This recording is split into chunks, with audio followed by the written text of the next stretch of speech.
बोलता हूँ, लेकिन समझने का प्रयास कीजिएगा, ठीक है ना। तो ये जो सारे सिस्टम में हमारा क्या क्या कमी हुआ, विटामिन का कमी हो गया, मिनरल्स का कमी हो गया, और आपका क्या, तो ऑक्सीजन उपयोगित का कमी हो। 3 प्रकार का खाना है, ठीक है ना। डाइट क्या है, 3 प्रकार का, सॉलिड फॉर्मेशन, लिक्विड फॉर्मेशन और गैसेस फॉर्मेशन। गैसेस फॉर्मेशन में ऑक्सीजन, वाटर लिक्विड फॉर्मेशन में, और सॉलिड फूड।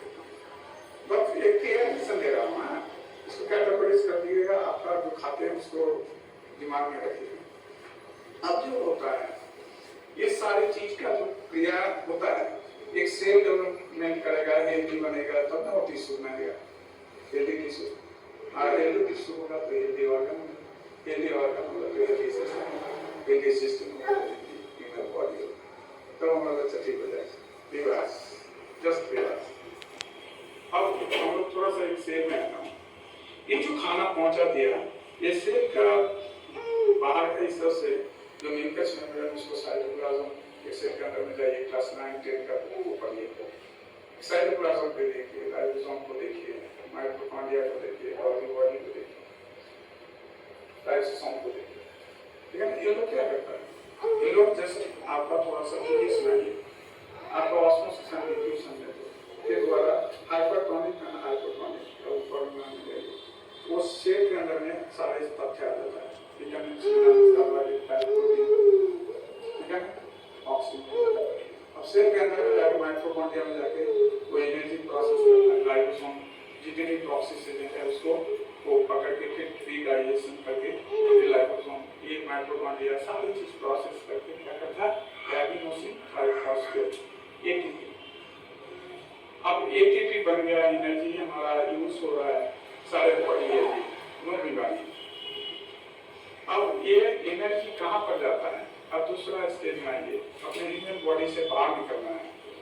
अब एटीपी क्या करता है, वो माइक्रो लेवल में, जैसे एक एटम को तोड़ता हूँ तो इलेक्ट्रॉन प्रोटॉन न्यूट्रॉन मिलता है, और इलेक्ट्रॉन प्रोटॉन न्यूट्रॉन को अगर तोड़ता हूँ तो मास मिलता है, मास को तोड़ता हूँ तो स्ट्रिंग्स फॉर्मूला में जाता हूँ, अगर सारे चीज को तोड़ के देखता हूँ तो कॉस्मोस लेवल में चला गया, ठीक है ना। एक जगह में वो एक कैसे बनता है, ये आपका अल्फा रे, बीटा रे एंड गामा। अल्फा का मतलब होता है उसमें मॉलिक्यूल्स ज्यादा है और उसमें ताकत कम है, जो एक ही पर्दा को भेद कर सकता है। तो दूसरा रे जो है बीटा, वो दोनों लेयर को भेद कर देता है, और गामा जो है वो थर्ड लेयर को भेद करते हुए यूनिवर्स का जो शक्ति है, एनर्जी है, वहाँ बढ़ता रहता है। अब हम लोग पूरे डिस्कशन किए, ये फिजिकल मैटर के, ये फिजिकल मैटर। अब समझना है ये प्री स्टेज ऑफ कॉन्सेप्ट। जब हम प्रेग्नेंट होते हैं उसके पहले क्या सोच सकता है माता का, फादर का, तो रिलेशनशिप में आना है, ठीक है ना। तो हमारा कॉस्मोस जैसे विचार करेंगे, जैसे भावना आएगा, जैसे विचार आएगा, जैसे मैं कर्म करेंगे, उसी का आधार पर हमारा केमिकल चेंज होता है, और उसी वक्त हमारा जो स्पर्म और ओवम का जो जाइगोट फॉर्मेशन होता है, उस सिचुएशन को देखना है कि मैं कौन सा सिचुएशन को पार करके आया, ठीक है ना। ये सारी चीज को देखना है। तो सबसे पहले एक पेरेंट्स को जब भी हम लोग कॉन्सेप्ट लेंगे, बच्चे लेंगे, तो उसके पहले प्रिपरेशन होना चाहिए। ये मम्मी पापा को नेक्स्ट जनरेशन को समझाना है, आपके साथ जो घटना घटी, ये इसको साइड करके एक अवेयरनेस के रूप में आगे ये चीज ना हो, इसीलिए आप दूसरों को अपने आप को होशियार करते हैं, दूसरों को जीवन को गाइड कर सकते हैं। तो पहले से एक पॉजिटिविटी कि मुझे बच्चा देना है, तो उसके लिए पहले से ही 1 महीना से आपको प्रोसेसिंग करना है, अपने थॉट, अपने विचार, अपने स्ट्रेस से बाहर निकलना है। तो देखा गया जब हमारा मॉडर्न मेडिकल साइंस इन्वेस्टिगेशन किया तो देखा गया बोला कि इसमें 3 पार्ट में दिख रहा था। एक होता है जो प्री नेटल, पेट में बच्चा जब है उस सिचुएशन में अगर मादा स्ट्रेस में है, हस्बैंड वाइफ का रिलेशनशिप में तो गड़बड़ी, हमारा एक ओवर एक्सपेक्टेशन, हमारे एक्सपेक्टेशन फुलफिल नहीं होना और तनाव में रहना, अच्छा से नींद नहीं आना, ये सारे स्ट्रेस जो है ये हमारा मैलन्यूट्रिशन में बदल गया, और स्ट्रेस ओवर स्ट्रेसन के कारण हमारा हाइपोथैलेमस में एक पिक्चर बनता है, इमेजिनेशन क्रिएट करते हैं, मैं ये चाहता हूँ, मैं ये चाहता हूँ, लेकिन चाह में नहीं मिला। क्या होता है, हमारा टेंशन रहता है, मैं दूसरों को ब्लेम देता हूँ, तो हमेशा क्या होता है, नेगेटिव थॉट प्रोसेस होना शुरू कर दिया। तो अल्फा, बीटा और गामा, तो यूनिवर्स में जो एनर्जी है वो अट्रैक्ट करता है, तो ये आपका कलेक्ट करके आपका पूरा होल बॉडी के द्वारा वो पेनिट्रेट करते हुए आपका दिल और दिमाग में और आपका डिजायर में पहुंच जाता है, तो भावना में पहुंचेगा, फिर आपका विचार चलते रहेगा, फिर स्ट्रेस आएगा, तो हाइपोथैलेमस डिसऑर्डर हो गया, ऑर्डर में नहीं है, आपको हैप्पीनेस नहीं है, आपके पास साधन है लेकिन आपके पास शांति नहीं है। क्यों? क्योंकि क्या बोलेंगे, not create the proper imagination right. तो ये हमको समझना है। तो ये जो हाइपोथैलेमस इसको एक्टिवेट करता है हमारे पिट्यूटरी ग्लैंड को, एंडोक्राइन ग्लैंड को थोड़ा सा समझ लीजिए। अब जो पिट्यूटरी ग्लैंड में डिफरेंट टाइप का हार्मोन रहता है, वहाँ पर हमारा ग्रोथ हार्मोन रहता है, तो हैप्पीनेस हार्मोन रहता है, सारे चीज को सीक्रेशन करता है, जैसे लैक्टेशन के लिए। तो हम लोग को क्या होता है, पोस्ट पेरीनेटल पोस्ट नेटल में हम लोग लैक्टेशन नहीं होता, that's due to deficiency of the different type of helping hormone which create the lactation, ठीक है ना, milk in the breast of human body. तो ये बात को समझना है। तो ये स्ट्रेस हमारे पिट्यूटरी ग्लैंड को असर करता है, इफेक्ट करता है, उसके बाद थायराइड एंड पैराथायरॉइड ग्लैंड को, उसके बाद एड्रीनल ग्लैंड। एड्रीनल ग्लैंड जब इफेक्टेड होता है ना, तो हमारा सबसे ज्यादा प्रॉब्लम होता है, अंदर में डर पैदा होता है।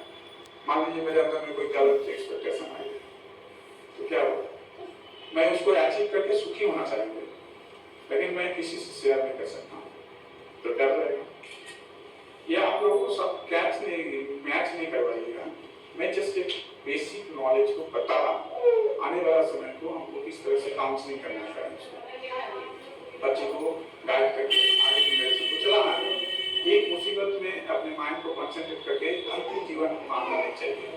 एक पॉसिबिलिटी है, समस्या है तो समाधान है, जहाँ पर समस्या है समाधान है, वहाँ पर पॉसिबिलिटी भी है, तो आपको खोज करना है। मैं जो सेलुलर पैल्सी के ऊपर इतनी आगे सोच रहा हूँ कि कुछ करना है, अगर आप छोड़ दिए कि नहीं, नॉट क्यूरेबल डिजीज, ये संभव नहीं है, not possible to cure the cellular palsy, उसका कल्चरल डिफरेंस है, क्या होगा, लोग है ना, मैंने बोला नहीं है ये प्रॉब्लम है, ये प्रॉब्लम आपको पॉसिबिलिटी के जगह में ले जाएगी, that is the mantra for positive thought, ठीक है ना, it's to be forward to solve the problem। तो ये सारी चीज को समझना है, इसीलिए बात को बता रहा हूँ। कभी भी अपने साथ कनेक्ट करके एक स्ट्रेस प्रॉब्लम को डेवलप नहीं करना, ये बात को समझने को प्रयास कीजिए। मैं यूनिवर्सल बात कर रहा हूँ, आज कोई किसी के साथ कनेक्ट नहीं कर रहा, इसका मतलब नहीं है आपका थॉट बेसिक नहीं है। दूसरा कारण से बताएंगे कि ये लॉजिक आता है,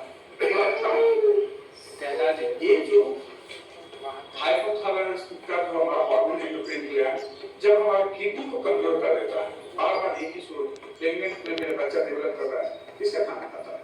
आप जैसे सोचते हैं, आप जो लिक्विड फॉर्मेशन में डाल लेते हैं, जो गैसेस फॉर्मेशन में लेते हैं, जो सॉलिड में लेते हैं, वही जाकर बायोसिंथेसिस से रिएक्शन होगा, आपका एनर्जी बन रहा है, ठीक है ना, फिर वो आप रिलीज कर रहे हैं, आप एक माहौल बना रहे हैं, तो वो बच्चा के ऊपर में भी वही हार्मोन बार-बार में करेंट हो जाते 9 महीना तक करेगा। तो इसको बोला गया मैटरनल प्रॉब्लम, प्रीनेटल प्रॉब्लम, ठीक है ना। ये एक ही वजह से मैं एक कारण बता रहा हूँ, सबके सब थोड़ी होता है। अगर मान लीजिए दूसरा लॉजिक में ले रहा हूँ, जो मम्मी पापा का इस तरह का पॉजिटिव है, साधन का सुखता नहीं है, हैप्पीनेस का कमी नहीं है, समझदारी भी है, एजुकेशन भी है, तो ये लॉजिक काम करेगा, इसको साइड कर दीजिए। दूसरा लॉजिक में बता रहे हैं, एक मम्मी पापा का से प्रेग्नेंट है और मम्मी का इम्यूनिटी सिस्टम पहले से कमजोर था, जैसे थोड़ा सा वो जेनेटिक प्रॉब्लम होता है ना, रेस्पिरेटरी प्रॉब्लम, किसी का घर में किसी का ट्यूबरक्लोसिस हुआ, किसी को ऑटोइम्यून डिजीज है, बीमारी का है, इसका प्रॉब्लम होता है ना, तो ये जेनेटिक प्रॉब्लम है। तो ये जो फैक्टर है, ये एटियोलॉजी है, ये भी आपका रिस्पॉन्सिबिलिटी फैक्टर में आता है, ठीक है ना, इसीलिए इसको हम लोग बोलते हैं जेनेटिक प्रॉब्लम, ठीक है।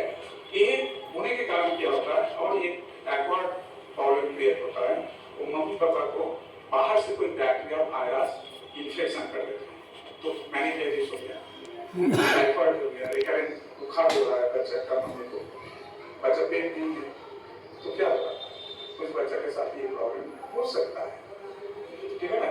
तो ये नंबर 1 में आ गया मैटरनल प्रॉब्लम। दूसरा प्रॉब्लम को समझना है। अब हमारा सेकंड स्टेज में आता है प्री नेटल।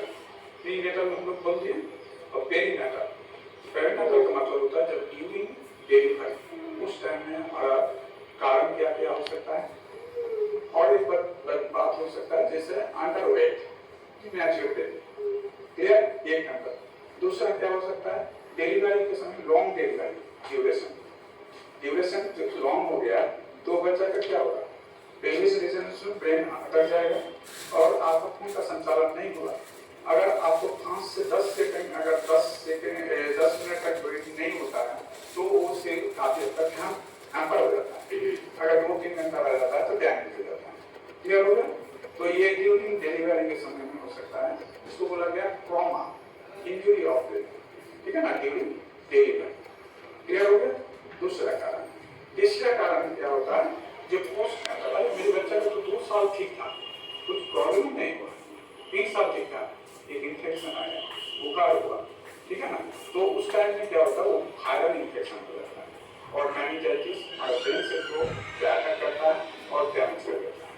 फिर जिस एरिया को डैमेज करता है उस एरिया का डिफॉर्मिटी आ जाता है, जो पहले हम लोग बताएं एक्सट्रीमिटी